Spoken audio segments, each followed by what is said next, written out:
और बाबा का स्वरूप तो आप जानते ही हैं कैसा है, लेकिन बहुत लोगों को नहीं पता। बाबा को अघोरी रूप में देखते हैं, कहते हैं भस्म लगा करके रहते हैं, गले में सर्प डाले हुए, मृगछाला लपेटे हुए, बड़ी बड़ी जटाएं।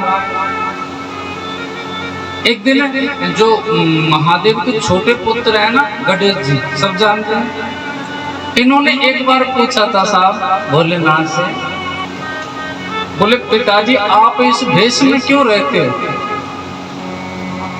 ये भस्मी लगाने का क्या मतलब है, फालतू शमशान में तुम भस्मी लपेटने लगे हो।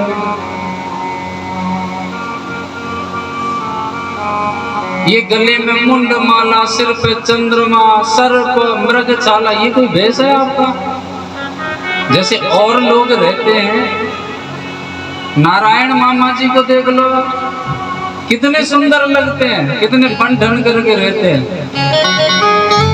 और मुझे सीधी सीधी बात है, ये भेष नहीं देखना है, आपसे मेरी प्रार्थना है कि आप जैसे रहो वैसे रहते ना, लेकिन एक बार मुझे ये सब उतार करके मुझे आपका असली रूप देखना है कि आप बिना भस्मी मुंड माला के कैसे लगते हैं। और जिद करने लगे गणेश जी महाराज, तो भैया संतान की तो माननी पड़ती है माता पिता को, उनको प्रसन्न करने के लिए। तो भोलेनाथ ने साहब अच्छा स्नान इत्यादि करके और सर्प, मुंड माला, मृगछाला सब उतार करके रख दी, और एकदम बन ठन करके तैयार होकर के आए। और जैसे ही पहुंचे गणेश जी के पास में, गण प्रेतों के बीच में, पहचान ही नहीं पाया कोई।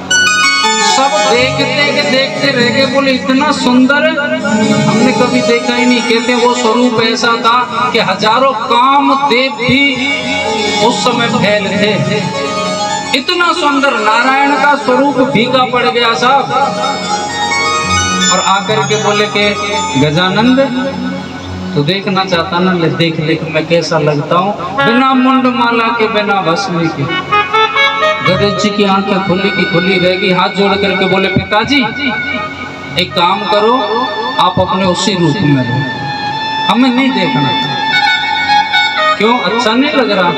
बोले अच्छा तो ऐसा लग रहा है कि कामदेवी आपके चरण नख के बराबर नहीं है बाबा, लेकिन आपसे मेरी प्रार्थना है कि आप उसी भेष में रहो। बोले अभी तो तूने जिद की, अभी तो तूने जिद की, और जब मैं उस भेष को त्याग करके अपना असली रूप में मैं आया तो तू कह रहा है कि ये त्यागो उसी भेष में आओ, ऐसा क्यों? बोले सच बताऊं बाबा, आपके सामने मेरी माता पार्वती का भी रंग फीका पड़ गया, और मैं नहीं चाहता कि कोई मेरी माता से सुंदर दिखे, इसलिए आप वैसे ही रहो। संतों के तो अनन्य भाव है, भोलेनाथ इसलिए भस्म ऐसे रूप में रहते हैं, अघोरी रूप में रहते हैं कि नारायण का रंग भी फीका पड़ गया।